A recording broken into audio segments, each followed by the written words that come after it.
Agora eu me emocionei. Então, pra mim é mais forte quando Jesus ressuscita.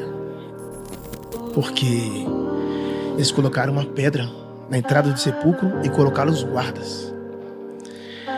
E então os guardas impediram os discípulos de entrar, mas não puderam impedir Jesus de sair. E quando Jesus entrou no sepulcro, ele entrou com as feridas abertas, mas quando saiu de lá com as feridas fechadas. E o mais engraçado, que quando ele saiu, ele não levou as roupas que ele entrou. Porque nem tudo que serviu na estação passada vai servir na estação presente. Uau. Porque toda vez que Deus te muda de lugar, ele muda a roupagem. Porque roupa de morto não cabe em quem tá vivo. Uau. Por que ele deixou a roupa dentro do sepulcro? Porque tudo que é relacionado ao seu passado é para ficar sepultado.